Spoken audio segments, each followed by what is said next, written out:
वृत्तखंड और त्रिज्यखंड की ओर। वृत्तखंड त्रिज्यखंड के कुछ और सवाल लेते हैं अपन। एक मैंने बहुत सिंपल सा उदाहरण लिया हुआ है और इसे आप उदाहरण ही नहीं आगे एक स्टैंडर्ड रिजल्ट के रूप में भी याद रखेंगे। क्या है देखें आप बोर्ड पे, वृत्त के उस चतुर्थांश का क्षेत्रफल ज्ञात करो जिसकी त्रिज्या r हो। चतुर्थांश शब्द पे ध्यान दें, मैंने अंडरलाइन कर दिया आपके लिए। वृत्त के उस चतुर्थांश का क्षेत्रफल ज्ञात कीजिए जिसकी त्रिज्या कौन है, r है। देखो मैंने एक सर्किल लिया, आप सर्किल को शब्द सर्किल के लिए आया है चतुर्थांश, तो उसका चौथांश यानी ये मैंने इसको 4 डिवाइड बराबर में कर दिया। अब आप देखेंगे इसके ये जो 4 डिवाइड बराबर किए हैं, हमसे तो सिर्फ इस एक चतुर्थांश के क्षेत्रफल की बात करी गई है ये, तो मैं सिर्फ उसको रख रहा हूं और बाकी सब क्लीन कर रहा हूं। देखें आप,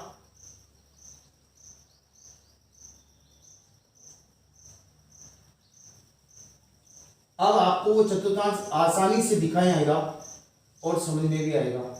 ये बचा चतुर्थांश आपको पता है वृत्त के केंद्र पे 360 डिग्री का कोण होता है। अब जिसे आपने 4 भागों में विभाजित किया तो 360 का चौथा भाग कौन सा है आपके पास, 90 डिग्री, यानी ये एंगल आपके पास कितना आ गया, 90 डिग्री एंगल।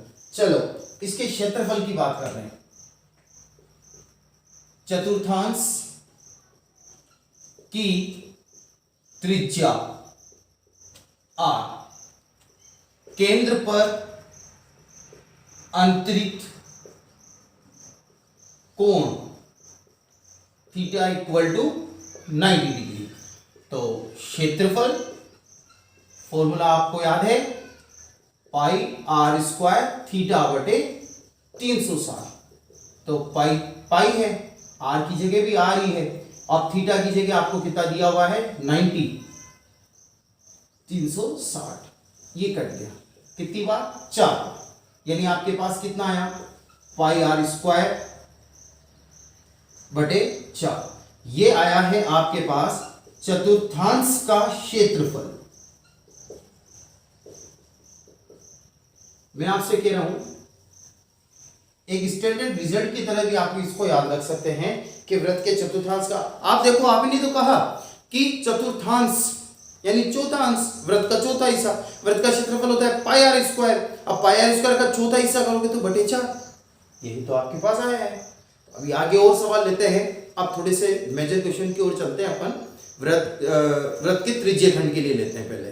ओके, लो एक और सवाल लेते हैं त्रिज्यखंड का, ध्यान से देखना आप। त्रिज्या 21 सेंटीमीटर वाले वृत्त का एक चाप केंद्र पे 60 डिग्री का कोण बनाता है। डायग्राम देखो, दिख रहा है आपको, ये चाप है और ये केंद्र पे 60 डिग्री का कोण बना रहा है। त्रिज्या कितनी दी हुई है, 21 सेंटीमीटर अंतरित करता है। तो ज्ञात कीजिए चाप की लंबाई l और त्रिज्यखंड का क्षेत्रफल।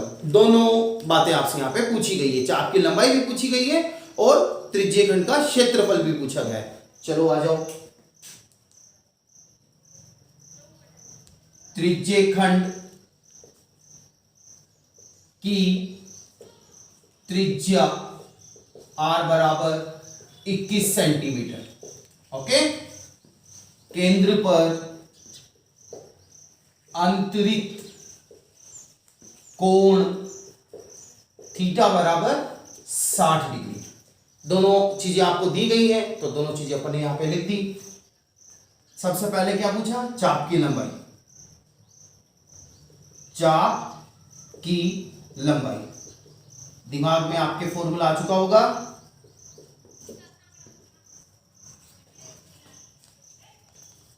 पाई r स्क्वायर, सॉरी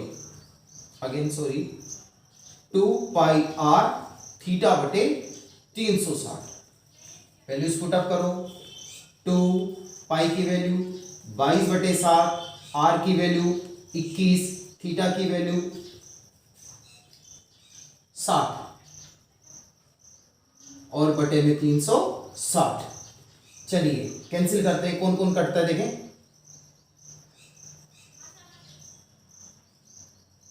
6 टाइम, 7 से ये 3 बार और 3 से 6 फिर 2 बार और फिर उस 2 से ये 2 गया, तो क्या बच के आया, केवल 22, यानी आप बोलोगे चाप की लंबाई 22 सेंटीमीटर।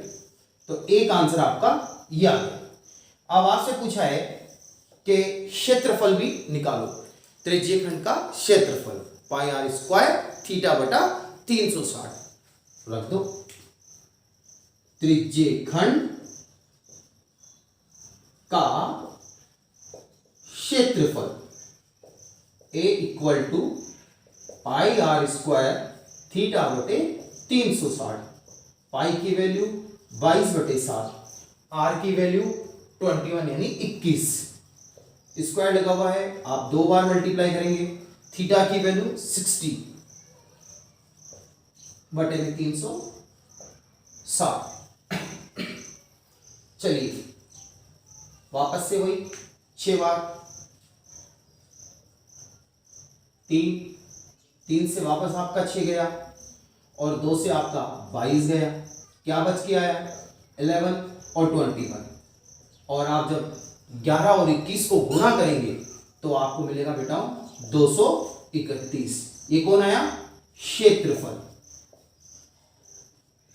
231 क्षेत्रफल है, मात्रक आता है वर्ग सेंटीमीटर।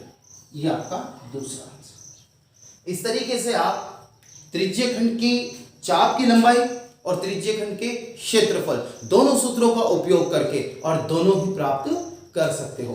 अब एक सवाल और लेते हैं आगे। अभी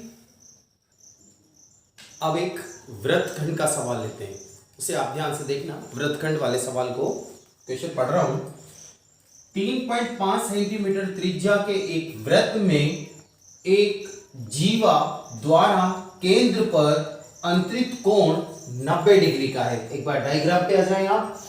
वृत्त की त्रिज्या 3.5 दी हुई है।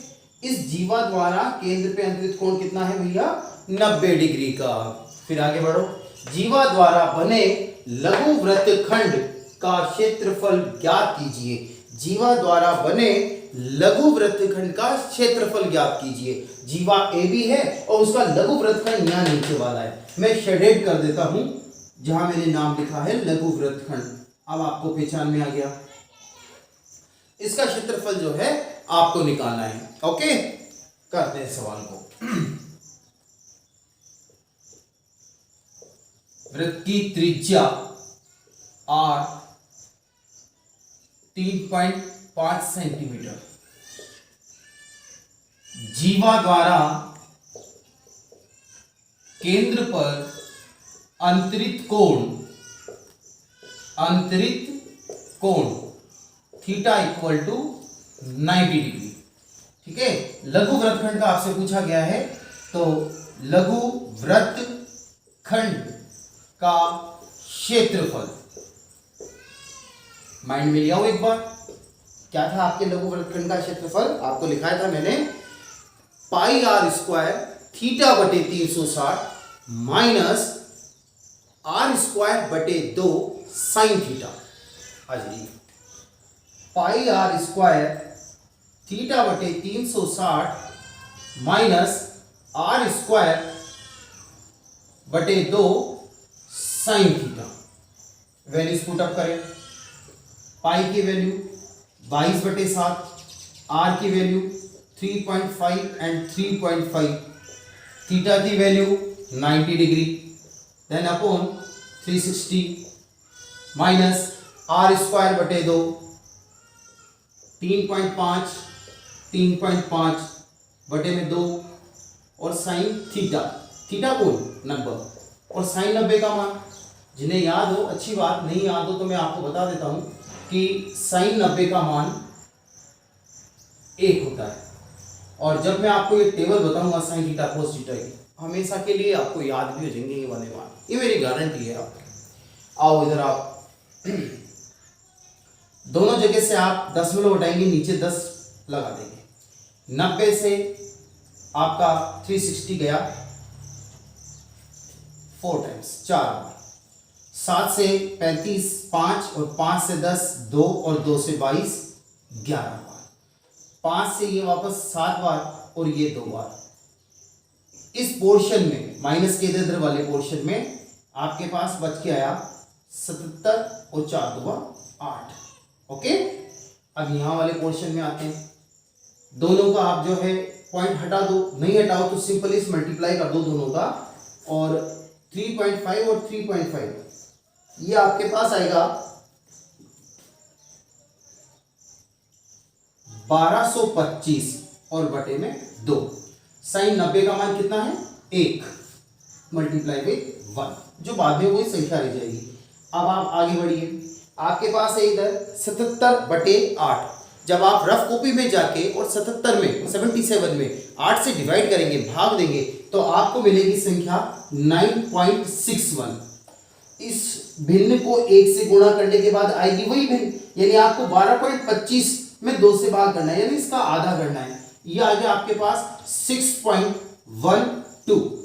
अब 9.61 में से 6.12 आपको जो है माइनस करना है बेटा, तो ये आपके पास क्या आ जाएगा 3.49।